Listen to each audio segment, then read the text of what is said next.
Hello everyone, I am Lucy. I'm the sign language interpreter and advocate of the deaf people. My journey starts at about some of your age, at the age of 19, when I was on the fence deciding what to do, to work or to continue my studies. And I had been given the opportunity to volunteer at a deaf organization. And actually, like you and I didn't know what the deaf meant, the blind, the deaf, and all that, because it's an invisible handicap. But I said yes, because I wanted to spend the 3 months while waiting for my SPM results before I could decide. So it was exhilarating, and it was a memory that I had with the father of the deaf, the late Mr. Tan Yap, that shows the way on which your compassion, your passionate, and your interests could stimulate or to provide the giving back to society. After my 3 months, I continued my studies to do an A-levels, and I volunteered at the YMCA of Kuala Lumpur, working with children, with adults, and so forth. So that really shaped up my way. And of course, after my exam, my A-levels didn't do so well. The YMCA offered me a job because I was going there every week to volunteer. And that gave me the compass of life. And the interview with the General Secretary then was a sentence that I could never forget, because it gives me the freedom to make your work as big as you can or as small as you want it to be. So that gave me the direction, the compass to see what I can do in working with the deaf community. So it is like throwing my life into the deaf community.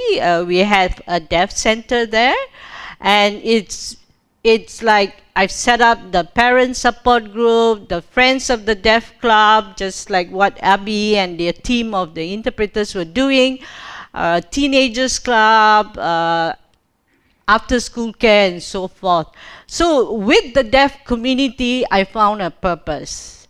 I found a connection, because sign language isn't just gestures. You see in TikTok, you see in favor, all those hand raising and flipping here and there, but it is a visual language, and with its reach, with the tone, metaphor, and urgency, and not to forget the facial expression as well.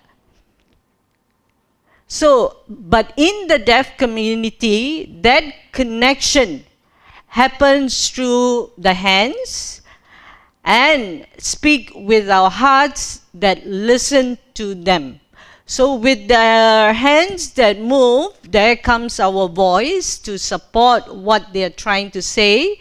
And with the hands is what other people say, that we express it through our hands. So it was a never dull moment, and that because from being a signer, I moved on to becoming a sign language interpreter. So there's always this myth, oh, you can sign, you can be an interpreter. It's not. But your knowledge of the deaf community and the knowledge of the current trends help you to become a skillful sign language interpreter. So it's not just signing, throwing your hands here and all that, but it means that you're being ethical, neutral, compassionate, confidential, and accountability. You may see my hands moving. I was just sharing. I'm so used to signing, I sometimes forget to speak. Okay? Now, let me ask you this. Where is your mouth? Here? Right. So I was at this police station where they call us up because they caught a deaf person being caught as a thief, and so wanted a statement. So I was there, and he came in handcuffed like any other prisoners and all that, but this happens in the police station and they wanted. So when I saw the handcuff, I was thinking, I said, Tuan, boleh unlock the handcuff tak? You know, I said, can you remove the handcuff? He said, oh, tak boleh, ini, nanti dia lari, yeah? He's afraid that the deaf person who is the thief will run away. I say, you don't worry. Then he still says, no, it's our policy. All the prisoners have to be handcuffed. I say, okay, where is your mouth, Tuan? Where is your mouth? Di mana mulut, Tuan? He said, sini lah. I said, okay. Di mana mulut orang pekak? So where is the mouth of the deaf person? He said, sini. I said, bukan. The hands are their mouth because they need to express. So I say, if you ask me to come here and get a statement from him, I cannot get his statement because he cannot sign well. It's all locked here. How does he want to move his hand to express? Oh, then he says, but if he runs, I say, you get another officer and make him stand near the door so that the thief won't run away. So we did that and we got the statement, but you could see that the deaf person was so relieved, somebody who could understand him and that he could express freely in his hands.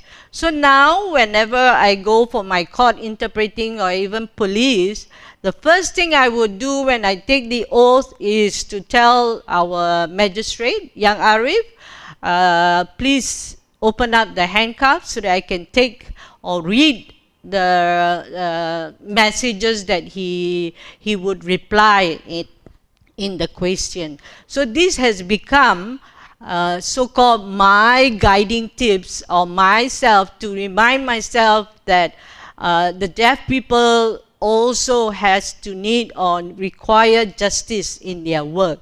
So if we don't advocate for them, they would not be able to provide the statement. So, as you can see in the picture here, are we robots? Yeah, with the mouth tape, because remember I said confidentiality. For me, because I'm short, so I need a little platform to stand up. And like we've got, I think the dancing hands and all that, and a very good hearing. I still do my hearing test. How many of you do a hearing test? But you will go to an optician, right? But never with your ears, right? Why? It's an invisible handicap.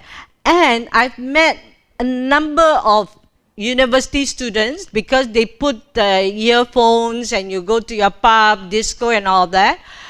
After 4 years of school, graduating, their hearing deteriorate and they start speaking very loud on the phone and all that.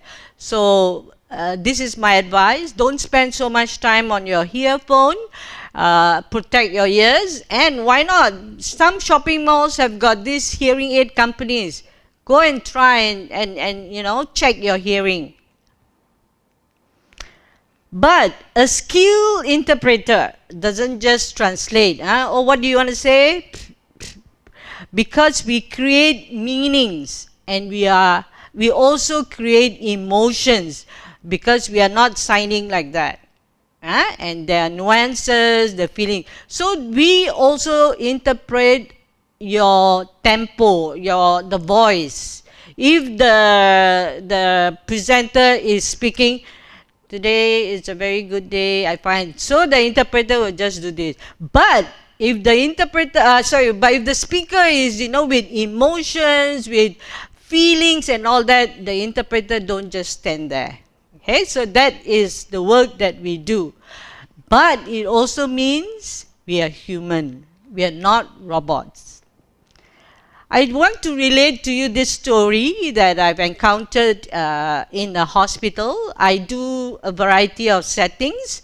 The only settings I don't do is religious signing because it takes a lot, to be in a mosque or to be in a church.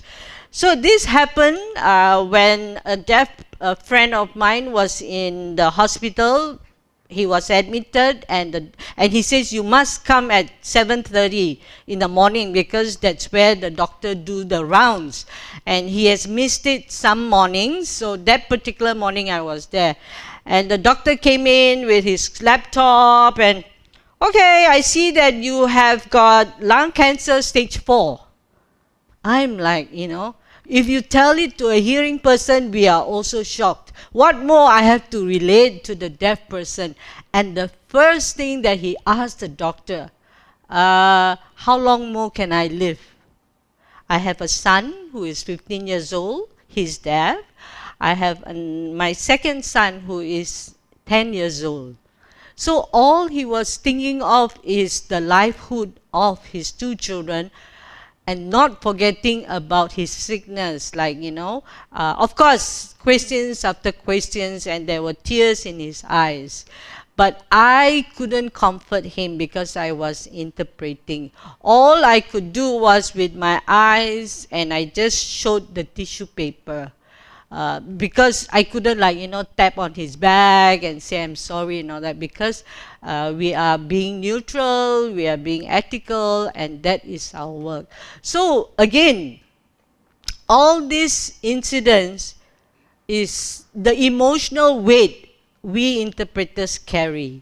So it's in different settings. When I attend the graduation of my deaf persons, I feel exhilarated because I followed the deaf person from his 4-year bachelor degrees or his master's, and I did one PhD.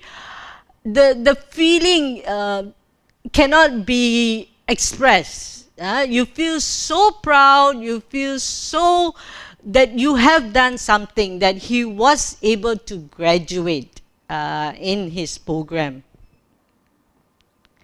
And mind you, there are almost 48,000, 50,000 of deaf people registered with the Department of Social Welfare, and sadly, there are only 60 active sign language interpreters. Yeah, remember I said the signers and the interpreters are 2 different roles.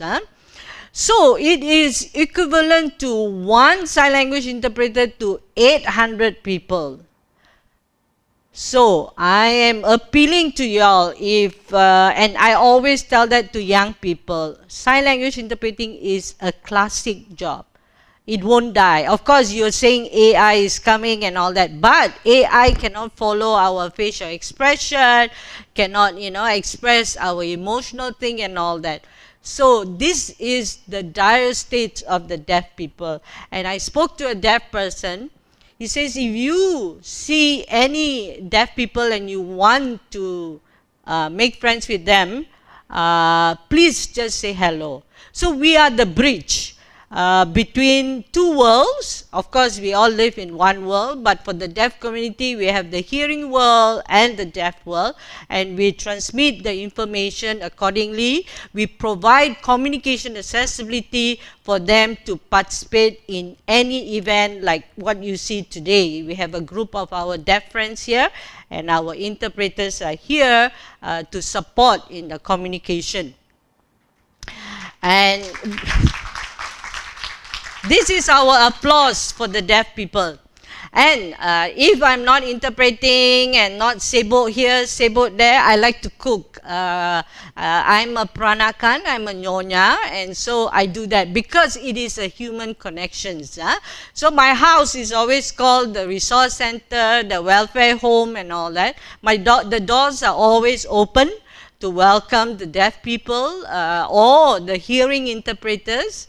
Of course, I do have some other hearing friends as well to come together to eat and to have fellowship, but at the same time to practice or to enhance our sign language. Yeah? And so what can you do? Doesn't matter your age, your occupation and all that. 1, you can learn sign language. There are many online courses that you can sign up, or there are also physical sign language classes. We have a number of sign language instructors among the deaf here. Be an ally, be a friend to a deaf person. If you have a company or your parents have a company and you are looking for staff, you can also employ deaf people because you get double deduction for your tax. Uh, and be a sign language interpreter, but most of all, be an ally. Okay, so I think that's the most important part of human nature, the human connection. And so always we think that we may always not be seen and our work may not always be glamorous. I always tell people I have a whole cupboard full of black attire because that is what we wear when we are working. But every time a deaf person is truly understood, we satisfactorily know our hands have spoke, our hearts have listened, and the silence was filled with meaning. And that is us. Thank you. I'm Lucy Lim, and I'm an alumni of University of Nottingham, and I'm very proud to be here and presenting to you. Thank you again.